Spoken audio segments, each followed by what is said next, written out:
Okay, Twid. Lot of stuff. Dev live stream for Renegades and Ash and Iron an hour before it goes live. Okay. Join us Tuesday, September 9th at 9. Talk about Renegades. Talk about Ash and Iron. Watching a stream for 15 minutes. We have a Twitch drop. Emblem. Knights of Old. Okay. Upcoming Portal updates. We'll talk about more of this, next week when we actually see it. Biggest set of changes just around the corner. New gear, more activities. Okay. Previously announced reward buffs coming September 9th. We've talked about this quite a lot already in multiple videos about how they were nerfing stuff and then they were unnerfing it and all that kind of stuff. The thing that I'm most excited about is the raid actually contributing to your power grind, because it should have been like that from the beginning, but I'll take it now. 2 more changes that will be released on September 9th. Increased chance of earning prime engrams on activity complete in the Crucible, and bonus focus drop rates in the Crucible. Okay. Trials rewards. Bring back a weekly featured weapon for Trials. Can be acquired with each visit to the lighthouse. More details in next week's. Fine. I'm also I'm not your guy for Trials. 9101 portal buffs. A number of buffs we've been working on will be rolling out through the launch of Ash and Iron, with a handful targeting the next patch. Here are the changes heading towards this next patch and the work in progress info that we can share. We're removing some mods from the match-made portal experiences. Some mods could stack in ways that were unenjoyable or become overly difficult for match-made environments. These mods are Grappler, Hypercritical, Oscillation, and Match Game. Match Game wasn't that big of a deal compared to the others, but yes, Grappler was super annoying. They got rid of low grav already, which is great. I obviously don't mind them existing, but when I'm just trying to chill out in the match-made stuff, just let me have the ability to run a build. And I just want to do what I want. We're creating a more consistent power reward experience for the upper power climb. Thank you. From 500 to 550, earn an A or A+ grade to get +1 power on your activity completion rewards. Thank you.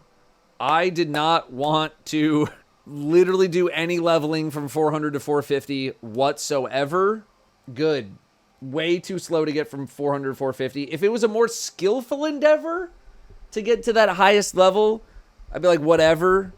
But you can't have people grinding and getting nothing for hours and hours and hours. You can't. The Ash and Iron power climb from 400 to 500 will be naturally accelerated by the power cap increasing. Yes. We expect this change to positively impact PvP rewards, and we'll be monitoring PvP experience to ensure this. Okay. Improving Fireteam Ops rewards. We're identifying opportunities to improve the nature of the reward experience for many more activities within Fireteam Ops, rapidly aligning on the plan, and we'll share more details with you in the future. This is something that has needed the most amount of improvement. The results of this cannot come soon enough. Fireteam Ops needs literally so much love.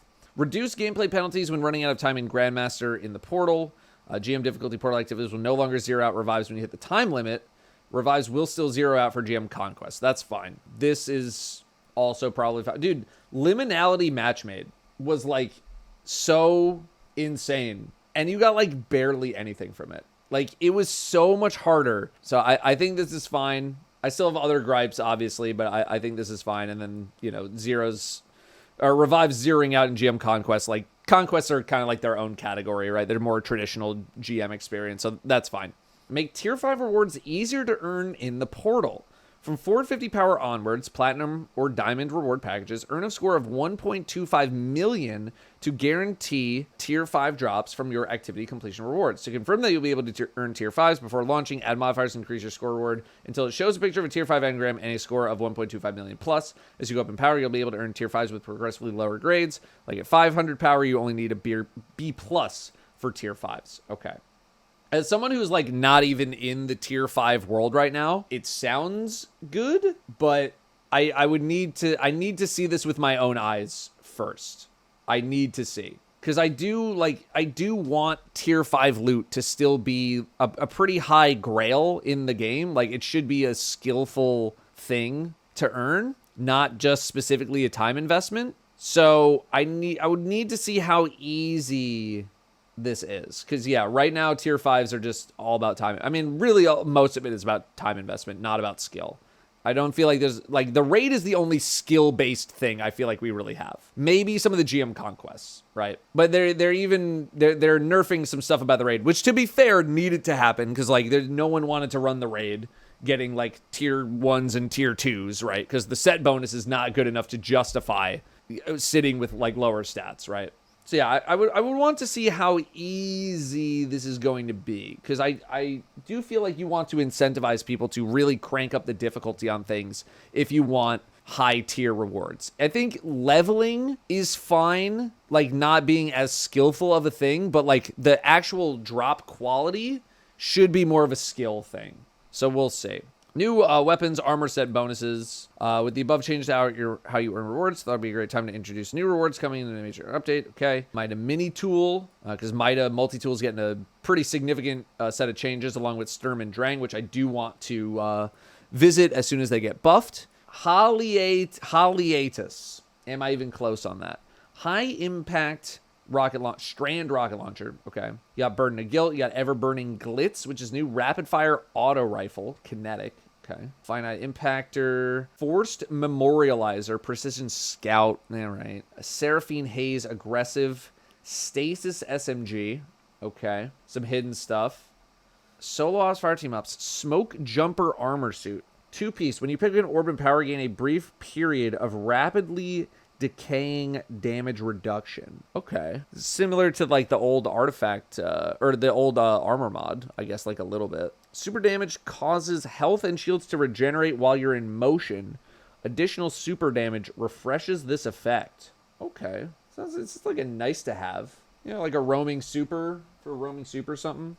And it's not, I'm not sure if it's anything that I'm going to specifically build around.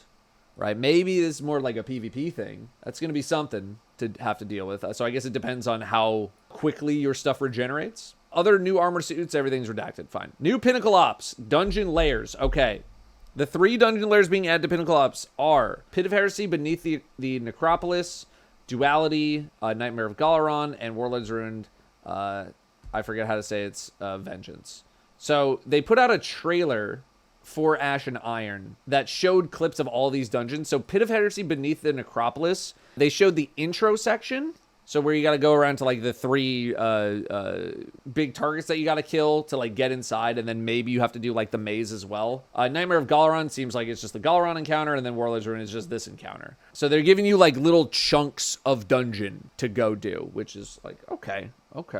For 2 weeks, we're making all 3 of their original dungeons available to all players. Once this period ends, the dungeon layers for Pit of Heresy, Duality, Warlord's Ruin will remain freely available in the portal. If you prefer to farm dungeon-specific loot to fill out your collection, you can customize dungeon lair activities and toggle the new boon modifier, Classic Collector. This modifier will ensure legacy rewards drop in addition to portal rewards. This will be available to all players within the first 2 weeks of Ash of Iron, after which players will be required to purchase a corresponding dungeon key to earn more of this loot. Please note, legacy rewards will lack seasonal power and gear tiers and are purely additive. Okay. So just like if you want to go get some old stuff. Okay. Not something I'm personally going to interact with whatsoever. I think probably not something most people will interact with really that much, but nice to have the option. Interested to see how quickly people will be able to like do some of these. Like Beneath the Necropolis is like definitely not the fastest thing in the world. Same with Gal. This might be like one of the faster ones. Just kind of depends. Add raids. I agree, add raids, but I guess these aren't technically match made, right? Because there's no, like, real match-made Pinnacle Ops. So, I'm kind of with you. I really wish, like, we have so many raids in the game, and they're all, like, so not... They're, like, not involved in the experience whatsoever, and that's really a shame. But it does leave a lot of room for Bungie to be like, all right, once every 6 months... This raid, we're giving it a set bonus. We're updating the weapons. It's gonna have tier gear in it. Like, the more they can do to revitalize those experiences, the better. Although, like, I say that, but I'm like, is the average person really going to be in a hurry to like get a team together to go run Valve the Disciple? I would not want any raid stuff to be match made. No matchmaking for the raid stuff, unless it's like they do what they did with the dungeons in Rite of the Nine, where it was guided mode, where they have like guided raids. But I don't know if they're going to have that. Fireteam power will no longer adjust your score when below 300 power. That means playing with friends who are at lower power level than you will improve their rewards, allowing quicker access to your gear. Cool. Discard action has been added to Portal Engrams within the Postmaster, allowing quicker dismantles if desired. Convenient. perhaps? When Renegades launches, all legendary gear from Season Reclamation will be included as part of Season Lawless featured gear. In other words, legendary gear with the teal featured gear background will continue to be marked as featured gear next season. All new exotics will also be included. New gear bonus will be changing. New gear bonus will be a flat bonus for all featured gear. It will no longer be tiered as it is currently. In Reclamation, it will be a max of 5% damage for weapons and a max of 10% damage resistance for armor. This is one of my bigger recommendations for new gear, is not have it be 6 months. Technically, it was only going to be 4.5 months, right? Maybe if we had the full 6 months, it wouldn't feel as bad. It's 4.5 months because this is a sped up season. Right, because the first half of this season was only 1.5 months, not 3 months. So one of my bigger recommendations was make featured gear, new gear, at least a year, or have some sort of layering process on it, where it's like Season Reclamation, it lasts a year. And then Renegades, that batch lasts a year. So you're like always constantly having multiple seasons worth of stuff. So that way when a new season launches, you're not just like completely back to zero when it comes to the featured gear stuff. I know everyone's just going to say, just get rid of the system, just get rid of the system. If they are going to keep it around, this is one of the better things that they could have done. IMO. This is not sunsetting, but with more steps. Sunsetting to me implies that your gear is completely useless and outclassed. Just because you're not using featured gear does not mean you are useless and outclassed. There are very few amount of activities that you need to have a full set of featured gear. And as of right now, they are only one-time playthroughs, and that's it. And then they literally lock. I don't know if they've said anything about making conquests repeatable, but I could also see them doing something where it's like once you beat it, they remove avant-garde, some kind of situation like that. But I think if this featured gear system is going to stick around, having it last at least a year is like a good middle ground. That being said, I do feel like probably sometime next year they will just completely get rid of it because nobody likes it. Epic Raid update, release date, and world first streaming requirements. Oh boy. In order to provide a stable and high quality experience, we've made a decision to delay the Epic Raid by a week. Oh my god. We'll now ship on Saturday the 27th. Contest will be active through the 29th. Okay. I mean, for my team, that's great. Mainly because we only have 3 people. Because half of our team is not around. So this gives us more time to, like, actually find out what the hell we're doing. For everybody else, that is... Well, no. Well, maybe now that means more people can be around. Scarrow's stoked. Okay, well, now maybe we got time to actually put our team together. I don't know. But this is... Changing the date around this close is... Like, it was supposed to be in 2 weeks. People have shifted so many plans. Once you announce it, you just have to stick with it. I'm sorry. You just have to stick with it. Apologize for the inconvenience. Highest priority is to ensure someone fun, smooth experience. But play Epic Raid. Okay, fine. New rules for the upcoming World First race, including a list of streaming requirements. These requirements are both for verification purposes to combat cheaters and to improve the overall viewing experience for our players watching streams. Testing this requirement. Okay, streaming is required. Only one member of the 6 needs to stream. It's got to be on YouTube or Twitch. It has to be set to video on demand so you can, watch it, I assume. If the team member wants to hide portions of the stream, they must use an overlay provided by Bungie/Destiny the game and cannot use additional overlays to block other portions of the stream, even as a joke. Stream overlay will hide portions of their stream during the competition. Expect this to be published in the coming weeks. It may be added to add to your branding's face, but no additional gameplay content may be covered. If you wish to compete, yet have no desire to cover your screen, awesome, don't worry about it. Team member whose streams cannot black out or hide their screen or portions of the screen during or outside the provided overlay. Game audio must be on at all times, but player may mute their voice audio. Have submission to... Okay. Wow. I really did not think that they would go this far to do it. So... That's very interesting. This to me partly feels more as a response to how much cheating happened in this raid. As we discussed already in a previous video, this is like 70% of runs were cheated. 70%. Now, here's the thing. I think this is only for being world first, right? And the world first team did not cheat. So after world first is done, how much of an impact, is everyone just going to turn their shit off immediately after that? The viewers would argue otherwise, but I'm guessing there's going to be a lot of teams out there that maybe just don't have the ability to stream. So that might anger some of those people. Although at this point, If you're that serious about the raid race, I'm guessing you have like a computer decent enough that can stream. I feel like the screen blacking out stuff was really mainly a thing during Salvations. Like, I don't recall this being that much of an issue during Desert Perpetual, but that's also because everyone's split up into different sections. But again, I'm competing. I'm not like scouting other people's streams and stuff. People did, but it wasn't as bad as Salvations.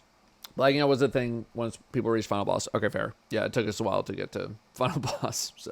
Twitch has that against TOS, so they probably want to avoid issues with that. Yeah, but like people break rules on Twitch literally all the time, and there's zero enforcement. So, although they got on my ass for having Twitch and YouTube chat combined on my screen, somebody narked on me, so I can't even do that anymore. Honestly, I'm very, very surprised. I mean, I guess as soon as World First is done, like, you don't really need to hide your screen anymore. Patch notes preview. Here's a short preview of other smaller changes and fixes coming with it to do.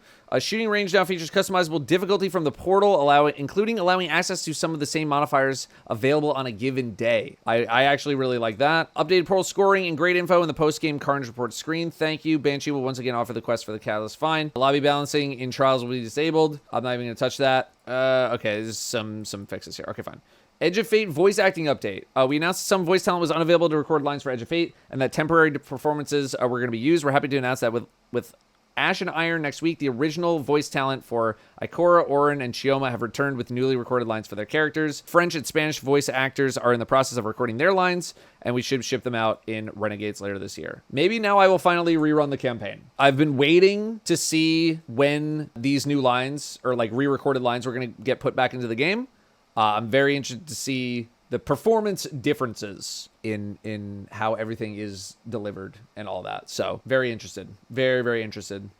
Humble Choice, Legacy Collection 2025. Humble Bundle, September Humble Choice Selection. This bundle is a definitive way for all the everything.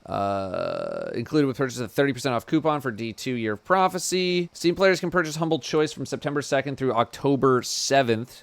To get a redeemable code for the Legacy Collection 2025, among other titles. 5% donation. Okay. Legacy Collection is Final Shape, Lightfall, Witch Queen, Beyond Light Pack, Shadowkeep Pack, Forsaken Pack, 30th Pack, Dungeon. It's got to be like most things in the game at this point, right? That's got to be like almost everything that you can buy. Oh, it does include dungeon keys. That's right. Because the dungeons are always, yeah, those are done in like a super annoying, weird way. I don't know. I wish there was like an easier way for them to like deal with those dungeon keys, because like that's the only snag in like most of this. The packs for the Vault expansion are still so stupid. At this point, like why do we have the Forsaken pack? Why do we have the Shadowkeep pack? Why do we have the Beyond Light pack? Combine all the packs at a bare minimum. Bare minimum, if you still want to charge for them, combine all of them into one pack, man. But really just... all of this should be infused into the game. You're buying the packs just for the exotics, and like raid, like Beyond Light pack, I think gives you Deepstone access, and then Forsaken pack gives you Last Wish, and then Shadowkeep gives you Garden. Like, just combine them, man. Combine them. The only reason I can imagine that these packs are still are the way that they are is because they're still bringing in enough money that justifies their existence. Looking at it from the outside in, like, why do we have these? No, like, don't get me wrong. Like, this is great. Like, I don't know how much this is going to cost. Like, it's great that people can get everything for, like, super cheap. I'm just saying, outside of these moments, it's like, why, like, combine this, man? $15 for all this. It's not bad, man. It's not bad. Hispanic Heritage Month, $10 dono. There's your emblem. It's a nice looking emblem. Complete heavy metal for a pin. Player support to report. Okay. All right, that's about it. Yeah, a lot of the stuff we've kind of discussed in previous TWID videos. And again, I'm holding off on my kind of like, you know, we're 2 months into this year of content, how we feeling video until this update comes out and I get a little bit more of a feeling on leveling and stuff. But although I still have like plenty of things to say outside of the leveling experience, which is really what I feel like is all that we have in the game right now. Like I got a bunch of stuff that I want to talk about, like end game and just sort of like the day to day. So I don't know, maybe I don't even need to wait for this update to put that video out. I'm not sure, but I'm gonna be working on it. I think biggest thing is the raid race. This is very, very surprising to me. I didn't think Bungie was gonna be that hands-on with it, and they want to be that hands-on with it. So I don't think it's not wanting to compete with Borderlands 4. First of all, Borderlands 4 comes out on the 12th. Okay, it comes out 8 days before the raid. If it was the same weekend, then I can understand, like, but you do that preemptively, right? You look like, oh, Borderlands is coming out on the 12th. Our raid's coming out on the 13th. Why don't we push it a week? You do that before you announce the date, right? This, I don't think they moved it because of Borderlands 4 coming out the week before the raid. I don't know why. But to announce it this late that you're changing the date, like 2 weeks is basically no time at all when it comes to the raid and like being able to switch things around. So I do feel bad for teams that like had everything scheduled and everything planned and they had their teams and they had their everything set up. I mean, it kind of worked out in my team's favor because like we were going to be missing a bunch of people on the 20th. So now like at least one more person can make it. But for like most other people like this, that's no good. Like this cannot happen again.